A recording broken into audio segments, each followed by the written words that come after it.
Hey guys, Bigrat310 is here again with another Hardtruths with Glory of Honor 592, the show that I've been chasing for 11 months, the show that I've been looking on eBay almost every single day for 11 months to find, and it's finally here in my possession. I couldn't be more happy.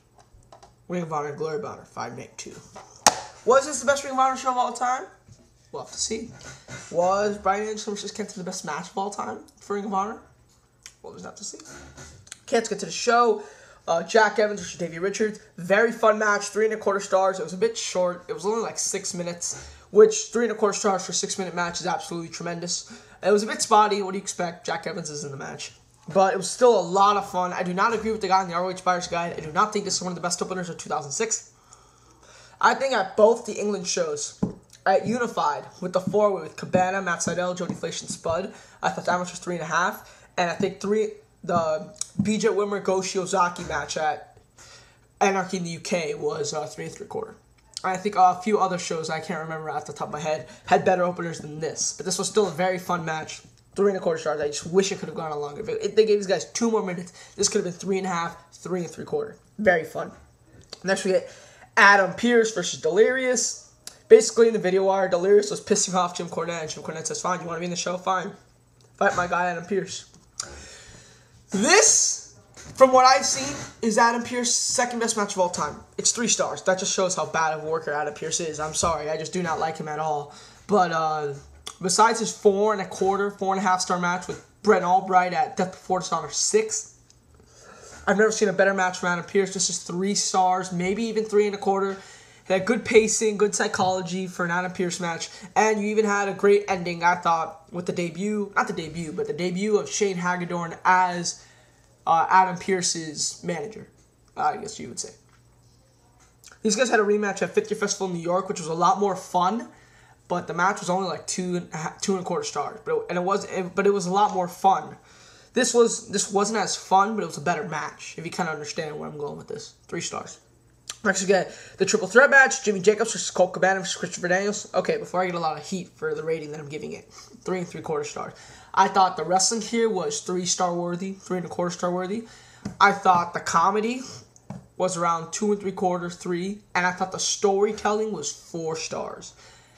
And I think I'll just give it 3 3/4 for everything. Pretty much, Cabana and Jacobs, for those of you who don't know, Jimmy Jacobs, it's the most obvious and one of the most underrated Ring of Honor storylines of all time. Jimmy Jacobs has been chasing Lacey since, like, the girl Lacey, for you non-ROH fans, since, like, I want to say, I could be wrong here, Sanders Robin, correct me, November of 2005? And he finally got her in, like, May of 2007. He was going after her for a while. And BJ and she at Unified? At Big Encounter 2 is when he confronted her. So yeah, I'll say Unified is when Lacey hooked up with Colt Cabana. Jimmy Jacobs found out, and Jimmy Jacobs was upset, and Lacey was saying, "Jimmy, come on, he's just my boyfriend and all, you could still help out and stuff like that." So in this match, Jimmy Jacobs and Colt Cabana were double teaming Christopher Daniels the whole match, but Colt Cabana wouldn't let Jimmy Jacobs do anything. He had Christian Daniels for a sidewalk slam. Jimmy Jacobs was on the top rope for an elbow. Colt Cabana moves out of the way, and he goes, "Oh, sorry." A bunch of other comedy spots in the match that I don't want to give away, and the ending was beautiful. I'm sorry, I'm going to spoil this because I think the ending is necessary to the rating. The storytelling ending was beautiful. Jimmy Jacobs was kind of frustrated that, at Colt, how Colt kept interrupting the pin, and Jimmy's like, "We're on the same team." Like, hey, it's every man for himself. And it was funny, Colt's the good guy. He has a bad guy manager. Fire face. For all you marks who are going to criticize me for saying good guy. Colt is the face with a heel manager, and Jimmy's like the heel who everyone loves because he's a bit pathetic. And at the end, Jimmy Jacobs gets enraged, and when Colt goes for the Colt 45, Jimmy Jacobs low blows Colt and gives him a slice spread number 2 for the win. And I thought that was just beautiful. I love the whole storytelling of this match, and I'm giving it 3 3/4 stars. Next, we get Samoa Joe and Homicide versus the Briscoes. Okay, Homicide, Death Before Dishonor 4, helped Ring of Honor beat CCW in the ROH CCW feud. And Jim Cornette gave him 3 wishes. One of them was to fight Danielson for the world title, which I found out in 2006 will happen. The other one was he wanted to fight Steve Corino again in a Ring of Honor ring. And the third was he wanted Jim Cornette to reinstate Low-Ki. Cornette wouldn't do it because Low-Ki, I think, broke Jim Cornette's jaw, kayfabe, and Cornette kicked him out of the company. So kayfabe, Cornette beat up Homicide, and he was in a feud with Homicide, and he did not want to give Homicide that title shot. Homicide made a pledge in the beginning of the year to leave Ring of Honor by the end of 2006 if he did not win the world title. So Jim Cornette said, I could give Homicide his title match in December, but since you all like him so much, because he was there and they were cheering Homicide when Cornette was out to Briscoes, I'm going to give him his title shot. If he loses to the Briscoes, I won't give him his title shot till March, April. And Homicide said that if he didn't win the ROH title by the end of 2006, he would quit the company. So Cornette was trying to, get Homicide to quit the company. So you had the Briscoes versus Joe and Homicide. Very good match, 4 stars. Big Hustle in his Glory of Honor 8 preview said, oh, this match was all over the place. What are you talking about? It kind of stayed in the ring the whole time. But it was still a fun match. A lot of fun match. Very fun. And very, very, very enjoyable match. 4 stars. And, yeah, in case you didn't know, Homicide wins. So he gets his title shot at Final Battle 2006. Great match. 4 stars. I love how on the show, every match got better, except for Adam Pearce Delirious, even though it's debatable that it could have gotten better than Jack and Davey Richards. Next, we got Aries Strong versus the Kings of Wrestling. Cristiano Claudio Castagnoli. I do not like the Kings of Wrestling that much. I think they're okay. I like Chris Hero's singles match. I like Claudio's singles match, but I never liked them together. Oh my God, was I wrong. Their moveset was absolutely amazing. I saw 5 different double team moves from these guys that I had never seen before in my life. And I don't want to spoil them because they were that good. Very, very cool. I love this match a lot. I think it's 4 stars, maybe even 4.25 stars. I think 4.25 stars is a bit of a reach. I think it kind of deserves it, though. I'm not sure. Maybe with the storytelling of because the storyline here was the Kings of Wrestling were kicked out of Ring of Honor for betraying CCW, for going with CCW, trying to break down the company and all. And Strong and Aries put an open contract to any tag team in the world, and these guys took it. So if they won, they could stay at Ring of Honor, and they won the titles. But if they lost, they had to leave. And, sorry, text message. And so, yeah, they did win the belts, obviously, or else, because everyone knows they're still in Ring of Honor.